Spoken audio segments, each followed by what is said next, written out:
a boy, heaven was here, and America was here. You could be anything, you could do anything. I never wanted anything as much as I wanted to be an American. Hearts here in Pittsburgh are broken over the loss of Hall of Famer Mike Webster, who had in recent years suffered from mental illness and slipped into financial ruin. Why does an apparently healthy, favorite son of this city die in disgrace at 50? That was Will Smith portraying my next guest in the movie Concussion. Dr. Bennet Omalu is a forensic pathologist from Nigeria who performed an autopsy on NFL Hall of Famer Iron Mike Webster, and he discovered a condition called CTE. His is a story of faith and finding the courage to speak the truth, even in the face of fierce resistance. And his warning to young athletes about the danger of concussions is something you need to hear. I spoke with him recently via satellite from Sacramento, California. Here's my exclusive interview with Dr. Bennet Omalu. Dr. Omalu, thank you for being here. I want to take you back to 2002. You are in the Pittsburgh area, and a former NFL player, Mike Webster, is brought to you. He is deceased. His autopsy seemed to be normal, yet you decided to go back and do further testing. What made you do that? Well, what made me do that was my faith, Raymond. I saw myself in Mike Webster. We share a common image, the image of God. And the morning I did his autopsy, I had heard about him on television. News anchormen and women were talking about him, the difficult life he had. He suffered a depression and so many other problems he had. And in my life in medical school, I too suffered a depression. So that morning, I saw him, I spoke to him, I talked to my patients, I spoke to his spirit and promised him that I would use all my knowledge to get to the bottom of his problem, to find out answers. So when I did the autopsy and his brain looked normal, I was not satisfied. I had to dig deeper in search of the truth. And you discovered, you're really the first person to discover this protein collection, an accumulation of protein on the brain. You defined it as CTE. Tell people what that is and why did you call it that? Well, CTE was the name I gave the disease after I was convinced it had not been described before in a football player or any other person outside boxing. We knew about dementia pugilistica, and that was it. We had associated brain damage with boxing and with no other sport.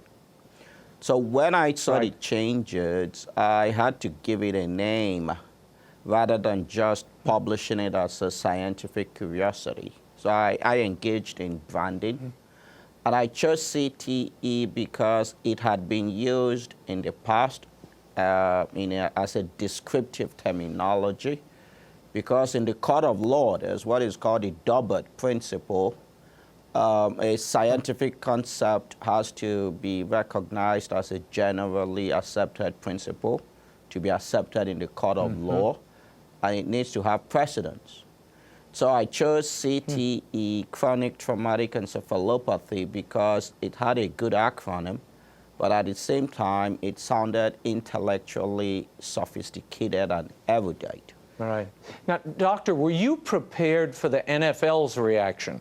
They were none too pleased with your findings. In fact, they issued a statement saying they were completely wrong. They demanded a retraction. They tried to discredit you. What was that like? Well, you know, what I did was in search of the truth. And I'm a devout Catholic by faith. And when you read the Bible, Jesus instructed us or reminded us constantly that we should not be afraid. And even in the Gospel of John, it tells us that when you do something in truth and in love, you boldly step out into the light so that it's clearly seen that what you do is being done in love. So when I studied the NFL, because I did not grow up in America, I knew nothing about the NFL. So I began studying the NFL. I began studying the culture of football in the United States. And I discovered that the NFL may have been systematically and systemically concealing the truth that playing football damages the human brain.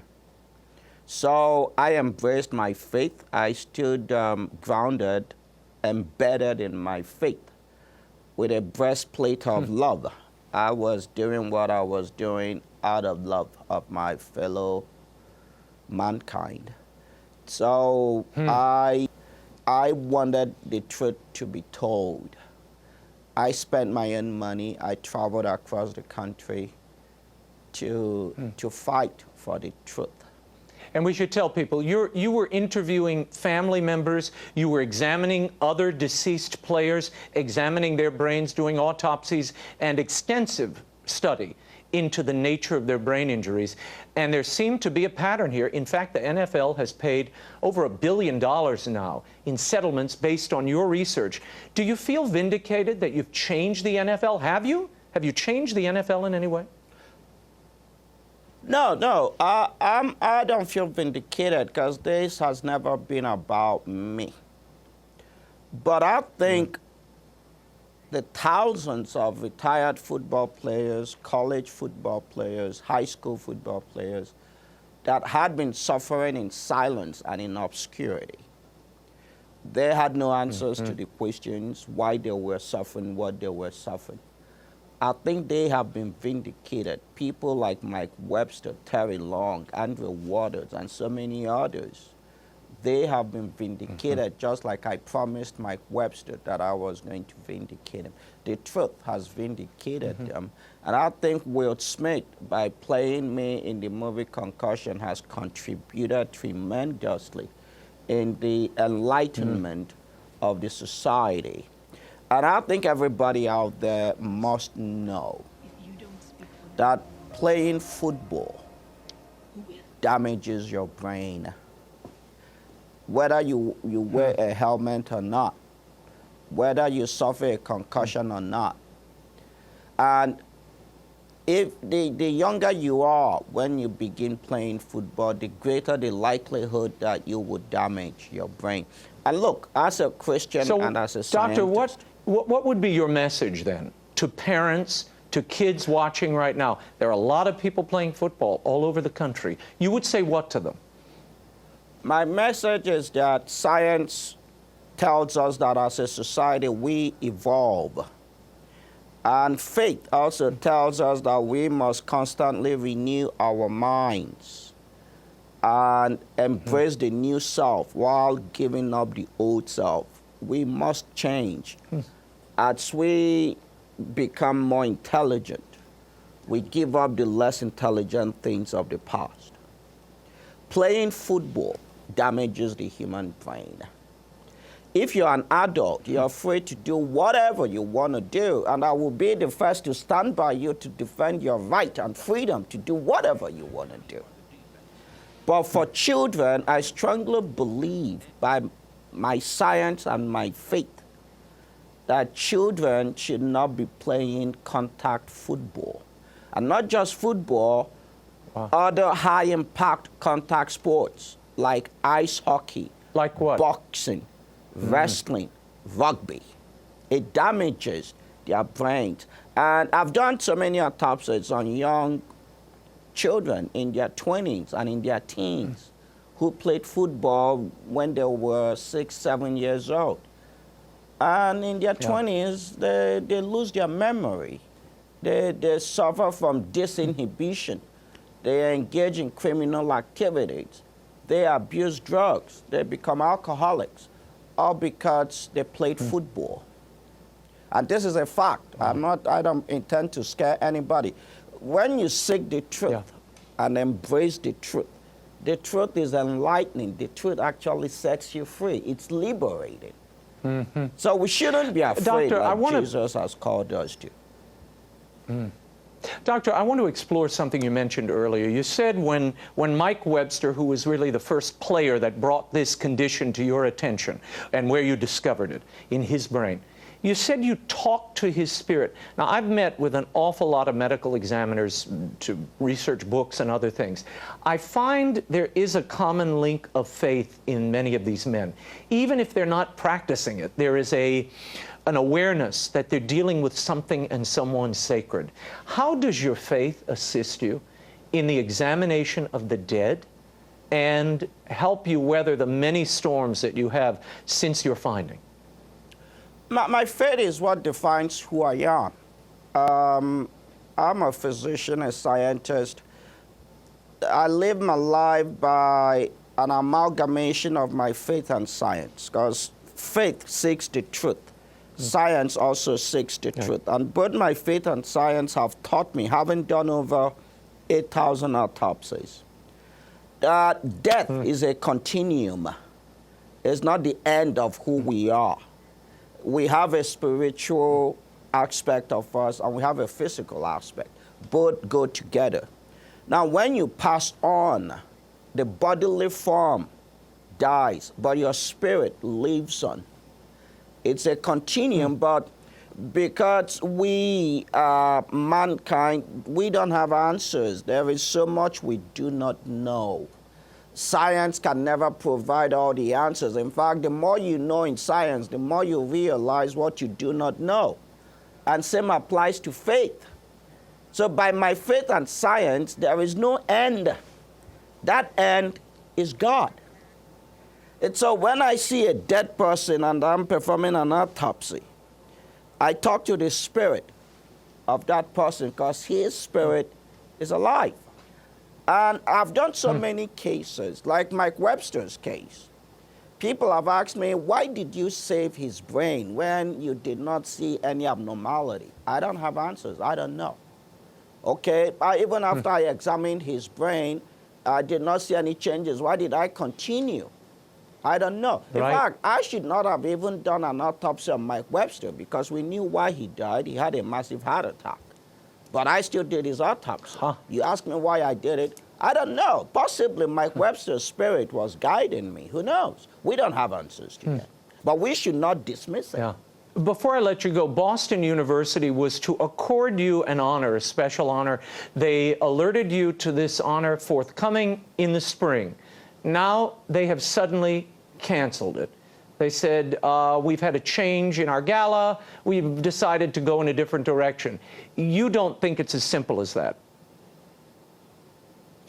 Well, doctors and some individuals in Boston University have been the single group who have attacked me most vehemently, who have denied my work, who have ridiculed me and dehumanized me. And I find that quite contradictory because when all this started, I remember I traveled to Boston to show my slides to them.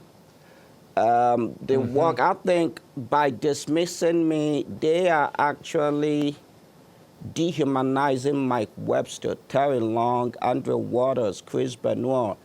These were the people in whose death we learned a lot from. But as a Christian, it doesn't really bother me, to be honest with you. This has never been about me. In my journeys thus far, the NFL is not the group that has attacked me most. Groups of people that have attacked me most and denied my work are my fellow physicians, my people who are meant to be my colleagues. Why it is the way it is, I do not know. To be honest with you, I don't care.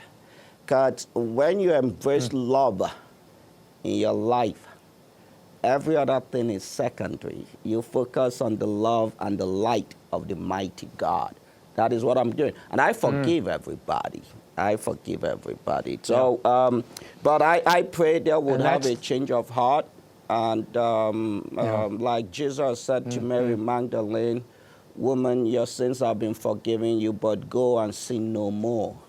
We are all one, brothers and sisters. This has never been about me, and I don't want it to be about me.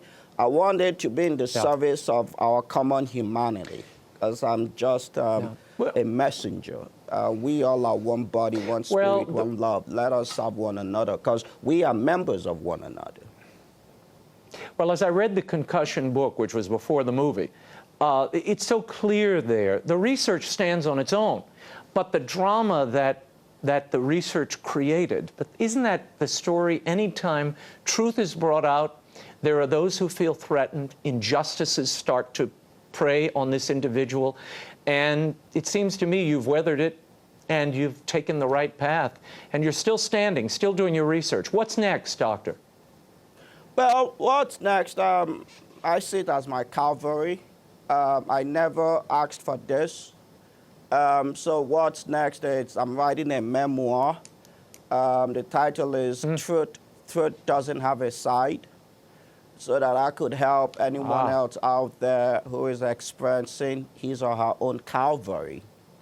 Then I may be working on a TV show with some people. We are at very preliminary phases to create something that will be American, something beautiful that will bring joy to so many people. And to be honest with you, I'm in total surrender to the will of God. There, for the will of God, go I. I've forgotten how it's said. But I'm open to the will of God in my life. May His will be done in my life, especially in service of my fellow man.